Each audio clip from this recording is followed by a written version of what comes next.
Can I say 2 words? If I had to say one word. The one word. The one word that describes Scarsdale Synagogue. That really describes Scarsdale Synagogue is welcoming.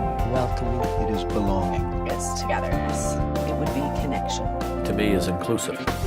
It would be relationships. Friendly. Fun. That's all I could say, fun. Warmth. The one word that I would use to describe Scarsdale Synagogue is hope.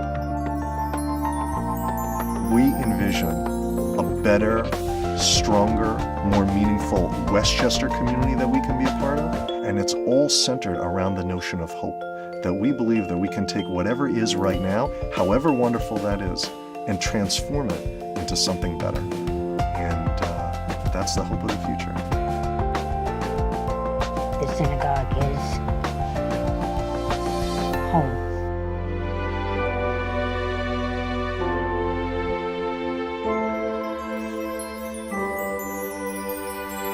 Across the decades, from the temple's first members, it was very different. Probably joined when this building was not up. There was no building up.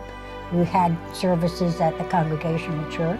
For me, I felt the beginning of my Jewish journey. We started out with nothing, and then we built just a big barn of a building. When I came to Scarsdale Synagogue, it was, I was Berenice Miller. I was Jewish, I was raising a Jewish family, and I was embraced. That was exciting, seeing the congregation grow, seeing the synagogue become a synagogue. There's always been this certain something. Interestingly, when I first started, there was this great sense of longevity. None of the other professionals on the staff had been here fewer than 20 years. Something that felt warm and wonderful.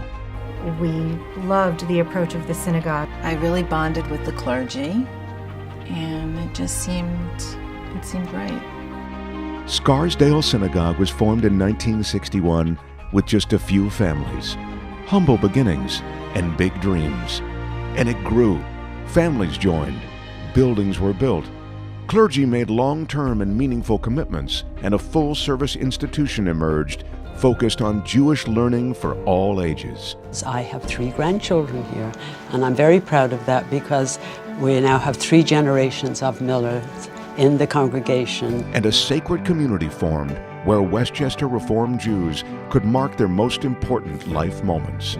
I was bat mitzvahed here, and that's a really big moment in my life. I like to say that's the best day of my life. We joined for our son, and he went to Hebrew school here, and Rabbi Klein bar mitzvahed him. It was a welcoming place for all who embraced Judaism.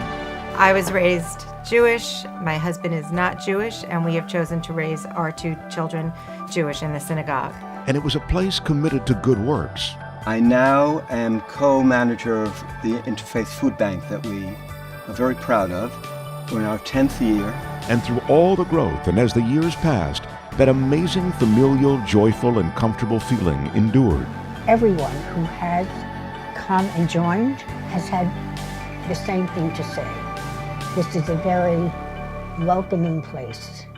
Scarsdale Synagogue, temples Tremont and Emanu-El, and synagogues across the nation now face a number of challenges in search of solutions to ensure their viability. All of the great technology that my children understand better than I do is a wonderful way for people to connect, for people to know what's going on. The digital piece is about how we offer it, and that's going to be important. So in lots of ways, big and small, I think that digital Judaism will become part of who we are. It's this reality that has put so much of modern life in transition, including places of worship. Success in the future is going to be measured by relationships. So the question is, how do we build relationships? How do we strengthen relationships between our members? The number one question is, how is it possible to make inclusion in our community be as distantly related to the question of a family's ability to pay as possible?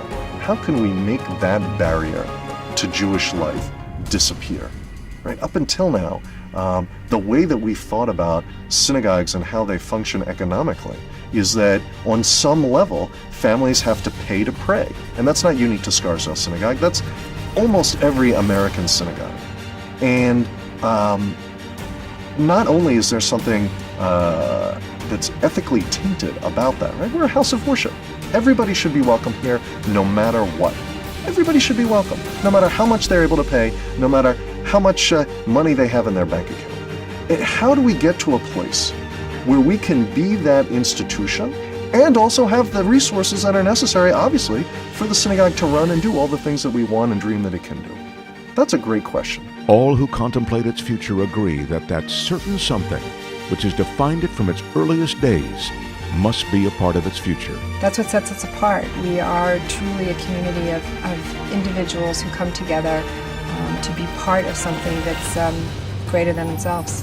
This is the beginning of an incredibly complex yet exciting transition. We know that changes have to be made. We know that the institution needs to evolve, and we're relying on this wonderful sort of conversation process that we envision for our community to sort of come to consensus with the membership to determine exactly what that'll look like.